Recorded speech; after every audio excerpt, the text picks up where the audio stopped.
Welcome to the Dada and Boys podcast.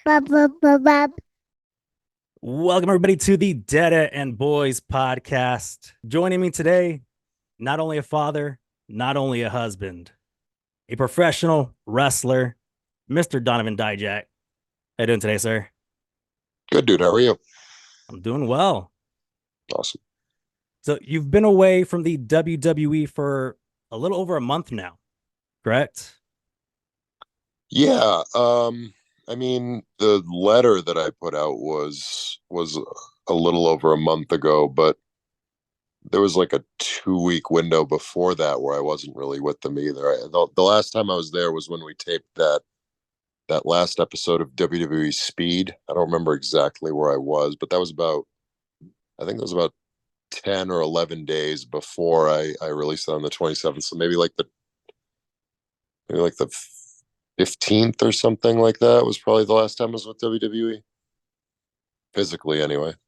How has this past month or past few weeks, how has that been for you? Busy is the the word. I was with WWE for a long time. The busiest I ever was with them was probably when I was with NXT, especially towards the end of my run at NXT. We started at the beginning of 2020, before the pandemic hit. We started what we would call road loops in NXT, which would be like hitting like 4 towns in like a certain geographic area of the United States. So those would end up being like, because back then we had live TV had already started on the USA Network, and that was on Wednesdays, and then we would leave for these road loops, and it would be Thursday, Friday, Saturday, Sunday on the road. And the plan, I think, was to do them like every other week or something to kind of simulate, house shows. Making NXT a third brand was a priority at that point. And the NXT road loop shows are not your standard WWE house show loops. It's very high octane style. So a lot of us were pretty beat up at that point. And so when the pandemic hit, our bodies were kind of relieved in a sense. But quite frankly, ever since the first day that pandemic hit, I probably haven't wrestled more than like 5 times in a month since that happened. Because 5 would have been like up there, right? Because I most of the time I would wrestle on TV maybe twice a month, 3 times if it was a busy month. And then the house shows I was very rarely on, especially when I was on the main roster. I think I only did 2 house show loops. I think I did Madison Square Garden and Puerto Rico, just out of necessity. But other than that, I didn't do a lot of house show loops. And then when I moved down to NXT, there just isn't a lot of house shows on NXT. So realistically, I was really only wrestling maximum 4 or 5 times a month. Now, like in June, for example, I think I already wrestled, or July, I should say, I already wrestled. I don't know. I think I probably had like 8 or 9 matches or something like that already. So it's getting up there, right? Like this weekend alone, I did 3 in a row in the span of 72 hours. So How's your body holding up? Sore. I'm sore for sure. No injuries or anything like that. But yeah, it's going to take some acclimating my body back to bumping around 2 or 3 times in a row, because I just haven't been doing it. So now that you're a free agent, do you have that one dream opponent? No, not really. No. Honestly, I mean, I've wrestled so many guys. I've had so many wonderful matches. I've learned over the course of time that that every match can be a quote unquote dream match if you want. Like every match presents its own wonderful, unique circumstances. I enjoy all of them. I have like dream scenarios, right? Like I'd love to wrestle in front of a huge stadium. I'd love to wrestle in on a pay-per-view and main event pay-per-views and big stadiums like that. But in terms of opponent, I mean, I'd love to do that with Keith just because of our history. But other than that, I mean, there's no real like dream. There's lists of guys that I'd love to wrestle, but no like one person really kind of sticks out in that capacity to me. you can basically have two guys and they can have a banger, from guy A to guy Z on the roster. Do you feel like if you're top of the card, if you face a mid-carder or a lower card guy, do you feel like it's more important for them to put on a banger of a match, or do you feel like it should be that the top of the card guy should win pretty easily? Um, you're talking more about booking in that sense, which I don't really forte myself into. I'm not the booker. I don't like booking. I don't like the idea of doing it. Maybe one day I'll change my mind about that, but I've never really dipped my toes into booking. I've never ran a promotion. I don't like try to think about fantasy booking like outside of myself and how I could fit into a show. So in that aspect, short answer is I don't worry about that. I worry about putting on the best match that I possibly can.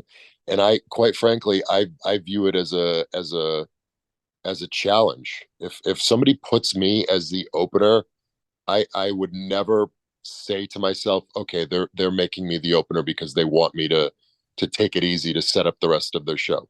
That's not my job. My job is to put on the best possible match within the confines and the constraints that I'm given. And if the promoter doesn't like that and they think that I'm doing too much, then they need to adjust their booking and they need to put me at the end of the show. That's their job, is to put me where I belong. And my job is to outperform whatever position I'm put in. Just for WWE and AEW, for example, that tribalism that exists, WWE fans have their preconceived notions of what AEW is, right? You could have the world champion go into someone who maybe hasn't been on TV for a while, and they're putting on a 30-minute classic. Yep. When WWE is not so much about the wrestling, but maybe more about storytelling. What are your thoughts on like the most important thing when it comes to a fan watching the product? I think, I mean, obviously it depends. It varies from fan to fan. Right? There's some people who are focused on the wrestling. There's some people who are focused on. There's no right or wrong, but just your opinion a wrestler and a fan, like I'm sure you are. I think most people are concerned with storylines over matches. I would venture to say that even if your main focus is matches and that's your big thing and you love in-ring work and stuff like that, to a certain extent, you're still going to be influenced and focused on the booking and the matches, just because that's the nature of pro wrestling. It's just how it works. We all do it. I do it. Everybody does it, right? No one is immune to that piece of it. It's the most important part of professional wrestling, is how you're booked and what your character is and how your promos are and all that stuff. It just simply is. Whether that's a good or a bad thing, right? Obviously I'm an in-ring enthusiast. I've borderline dedicated my life to it. I go to training. I teach in-ring footwork and psychology and all that stuff. So it's a huge part of my life, and it's extremely important to me.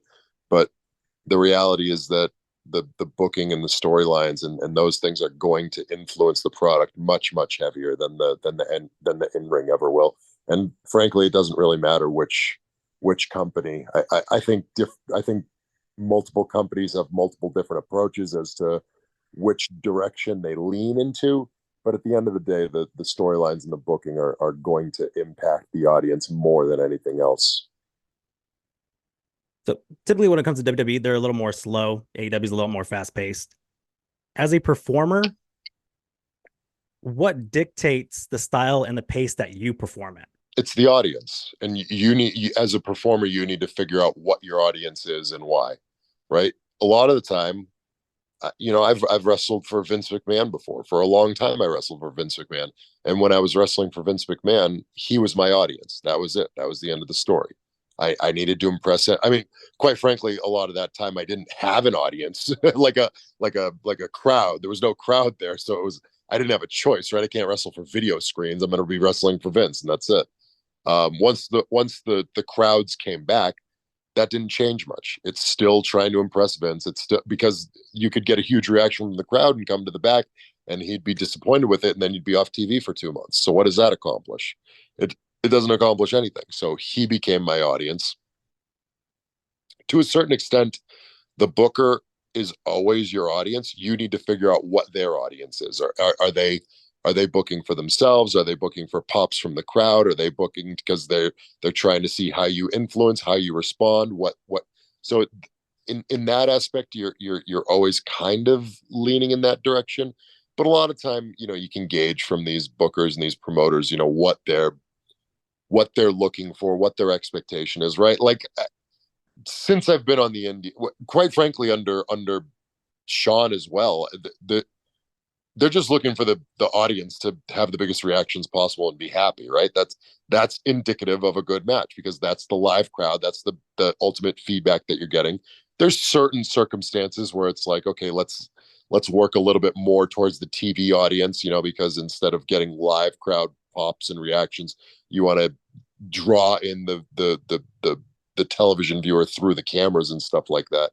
But usually that goes kind of hand in hand with how the crowd is reacting and stuff like that. So for the most part, I've been working in that direction for, however long, I guess, coming up on 2 years straight now since I have been wrestling under Vince. So yeah, that's good. And now that I'm on the indies, I haven't had one promoter come up to me and say that they're looking for anything besides, go do whatever you want, go have the best match you possibly can. That's all the direction that anybody gives me. And I'm that's what I would do anyway. There's not a lot of, if someone had a specific directive outside of that, we could go into details about it, about what the reason behind it is and whatever. But for the most part, I'm just going out there to have the best match I possibly can every night. So if you were to, you're what, 6'8", 6'9"? I mean, you're a big dude. 6'7" in my boots, yeah. If you were out there wrestling a 5'1" guy, mm-hmm. and they wanted you to be bumping around for him, and just realistically, visually, is that something that you would oppose? Okay, so you're asking if a promoter booked a match between me and like someone who's significantly smaller than me, I would have a normal match with them? Taking unrealistic bumps where you're just like, he wouldn't be able to do that to me, or he shouldn't be able to do that to me. So my psychology is not, I think in the world of pro wrestling, everything is possible. There's a way to make everything work, right? To me, if I were wrestling someone at a significant size disadvantage, I can figure out a way to make that so that story becomes believable. That's my job. And make it make sense. Yeah, my job isn't to worry about why the promoter booked what they did. It's to make that the best possible presentation that I can do. So that would be my focus. So no, I wouldn't. If I were wrestling someone who was significantly smaller than me, then I would probably, my psychology, my approach to it would be, well, let's work to one thing at the end where they're trying to chop me down or they're trying to knock me off my feet. And then finally they have to, fly off the top rope with something with a lot of force and momentum behind it to finally get me off my feet. That's kind of the general approach. And quite frankly, I take that approach with a lot of people, right? Even if they're not like tremendously small, if there's just like a visual size difference, if someone's like, I don't know, 6'1", 215, that's still 6 inches shorter than me. And that's still 50 pounds lighter than me. It's about my size. I can still take an approach in those matches, just depending on, there's too many circumstances that come in the world of pro wrestling, right? Is this guy brand new? Does the crowd know who he is? Is he an established champion? Has he been on television before? Or what town are we in? What country are we? There's just a million things that get factored in as to whether or not I think it makes sense for this guy to be bumping me in the first, 6 or 7 minutes of a match. There's just a million things that go into every do we have a better story to tell than that? There's way too many variables in the world of professional wrestling to kind of generalize and say that no, I'll never do that, or I'll always do it this way. It's everything's case by case. That's just the reality of it. So we went off on a big tangent here. So, like I mentioned before, you had a busy month of July. Yep. When you posted your letter on social media about your WWE exit, I'm sure at that time there was a lot of unknown in your mind, a lot of uncertainty. How was your support system as you transitioned through this new phase? I have three general areas, right? Number one by far is my family.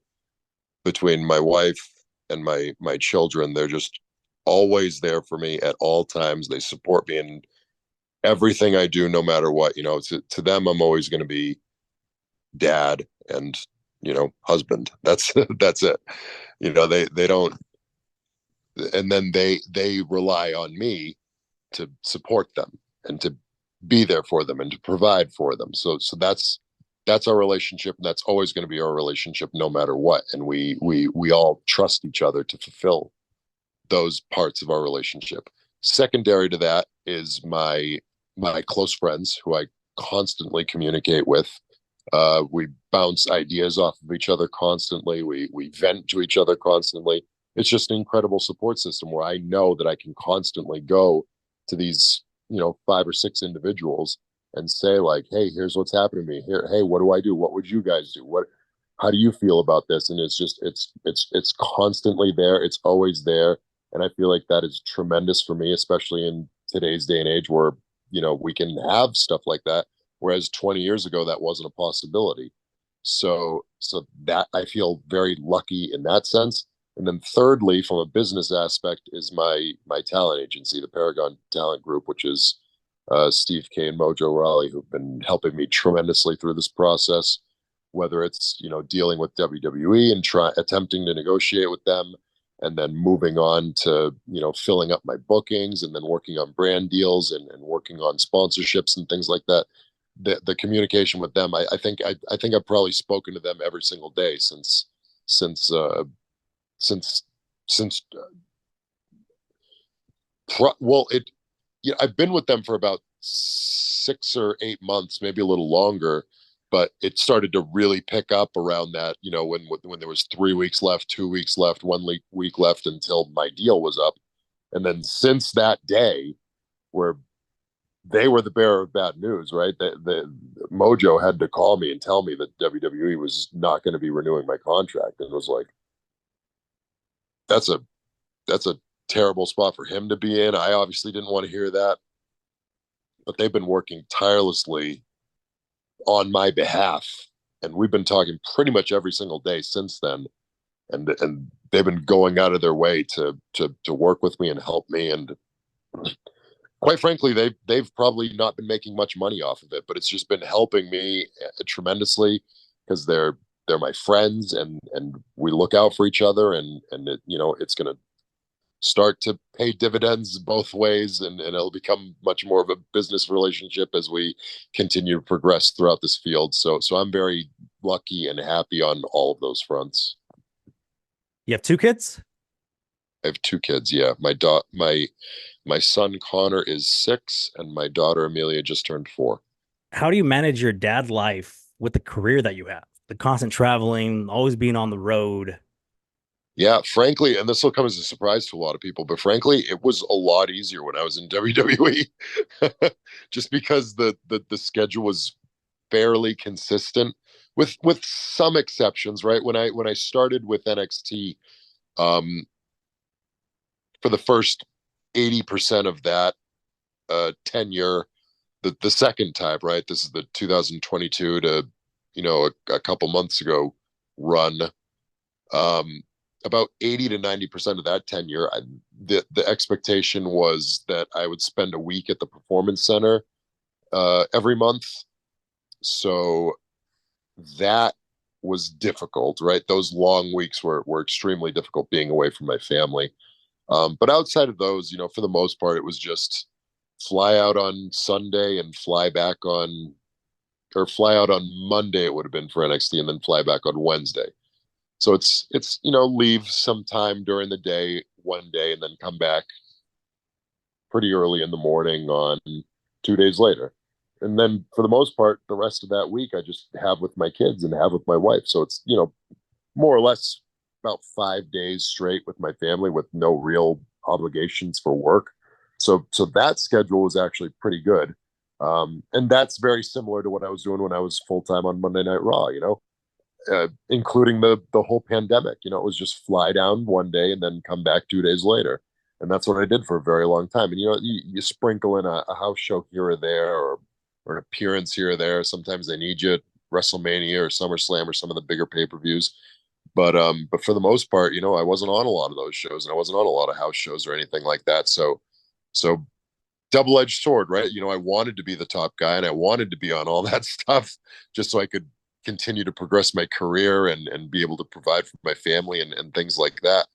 But the other side of the sword was I got to spend a ton of time with my kids as they were growing up. When I was on Monday Night Raw for the first time, my daughter was just a little baby. She was an infant.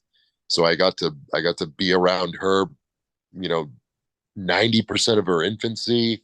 My son too, because he lived in Florida at the time. So I've been around a lot more for my kids than I ever expected to be being a professional wrestler. And now I'm on the indies, and again, it's a double-edged sword because I'm working a lot more, which means I'm providing, which is good. But then, there's weekends like last weekend where I was gone, Friday, Saturday, Sunday, Monday. And fortunately, in that particular circumstance, I was able to sneak back home for my daughter's birthday, which was last Saturday. So I was able to be there for her party. But in not this weekend, but next weekend, I'm going to be gone 4 days in a row, and I'm probably just not going to see them. So that'll be difficult. So it's case by case sort of basis. I'm a dad. I have two kids. They're 7 and 2. Yep. And one thing that hits me hard is dad guilt.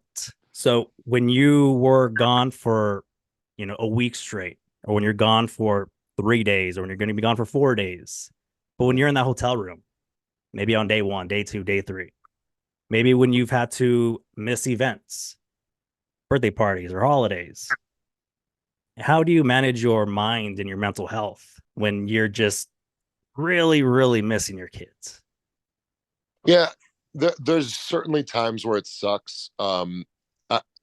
I've always been very cognizant of how lucky I am in terms of like video calls and FaceTime and stuff like that. Because when I started in NXT, I was incredibly cognizant of the fact that it was 2017, and what I was able to do at that point was not possible even 10 years before that, right? So I always looked at it from the point of view of, man, this would have been so much harder of a job 10 years ago. And at that point in WWE, there's guys who've been there for 10 years. So I know that there's people who've dealt with a harder situation than I have, right? Because I'm on, like I mentioned, I get to spend a lot of time with my family. There's those, most of the time I'm there for 5 days in a row or whatever. So when I am gone, I get to FaceTime my kids. I get to say goodnight. So I'm seeing them and speaking to them pretty much every day. So that helps me a lot. But like you said, there are those stretches where it's like 5 days or whatever, and then I'm in the hotel room and I'm starting to miss them.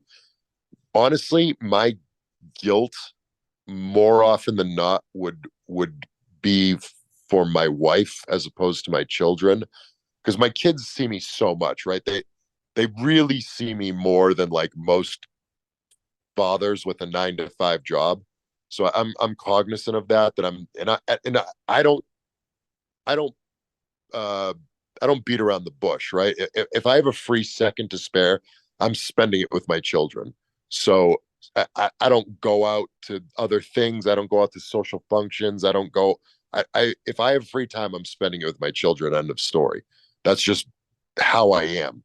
So in terms of like the guilt aspect of it, it's very much more centered towards my wife, who I'm putting these huge burdens on in terms of like, oh, I'm gone for 3 days.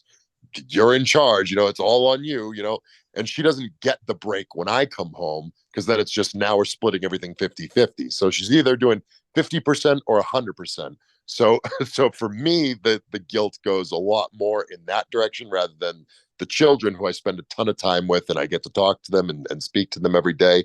But yeah, there's circumstances where I've had to miss a thing or miss a birthday or whatever it happens to be. But fortunately, we're really good at planning around that sort of stuff and seeing what things are on the horizon and taking a vacation day or whatever. And now, of course, I'm in a great position where if there's a birthday party coming up, for example, like I knew my daughter's birthday was last Saturday, and I knew that we had the party to get to.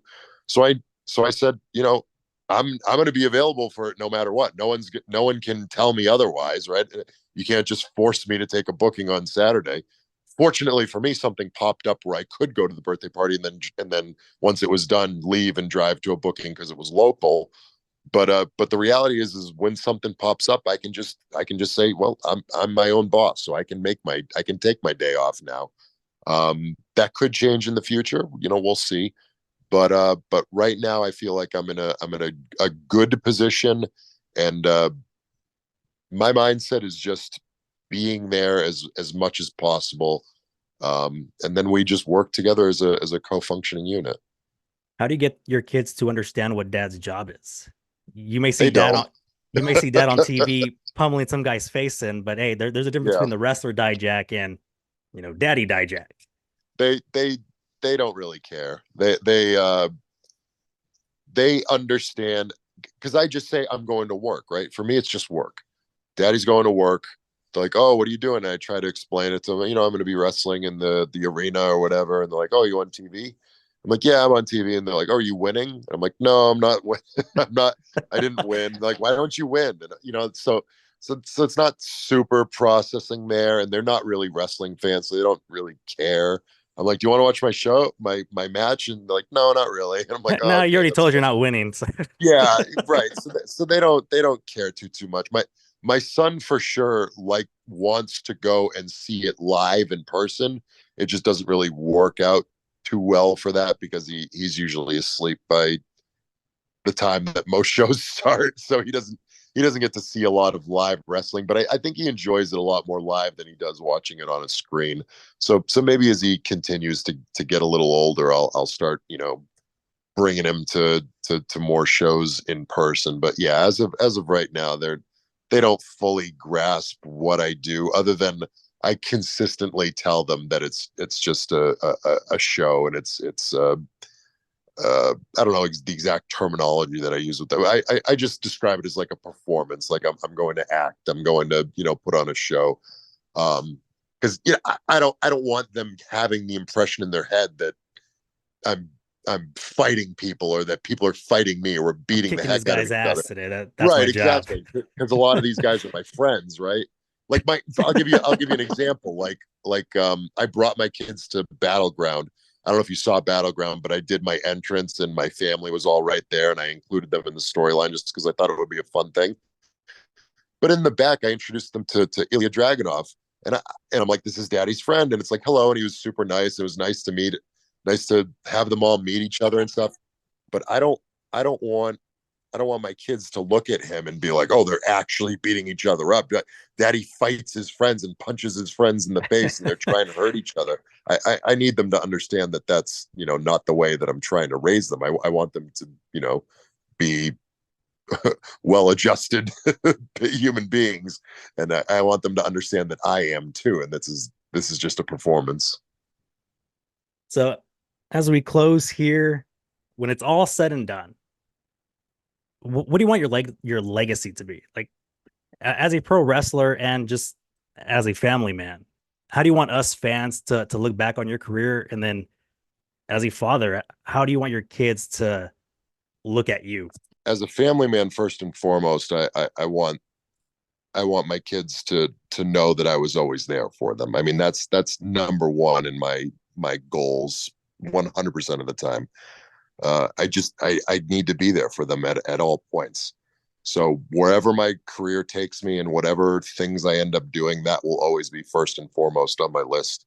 In terms of just like the general, like the wrestler part of it, it's a hard answer, right? Because this is a multifaceted injury or industry where, you know, a big portion of your quote unquote legacy ends up being determined by somebody else. And that doesn't sit well with me, right? I've never liked that part of the business. I've never liked that at the end of the day, you get summarized by how many championships you won and how many WrestleManias you main evented and stuff like that, because none of that is my decision. That's all some other guy's decision. I don't want my career to be defined by someone else's choices. So I hope that when all is said and done, that I'm remembered for the work that I did. I hope that people look at me and say, hey, no matter what this guy did, I watched him wrestle 100 times, and every single time I saw him wrestle, he always brought it. It didn't matter what the match was. It didn't matter how long it was. It didn't matter whether it was in front of 5 people. It didn't matter if it was in front of 50,000 people. This guy brought it 100% of the time, every single time. That's what I want people to remember me by. If the accolades that other people bestow upon me are the icing on the cake of that, then I'm happy with that, and I will take that, and that would make me proud and happy and honored. But at the end of the day, I want people to remember me for what I did and what was under my control, and that's what I can bring to the table in terms of when the bell rings, or a promo, or presentation, my gear, my look, my physique, all the things that I have a say in. That's what I want to be remembered by.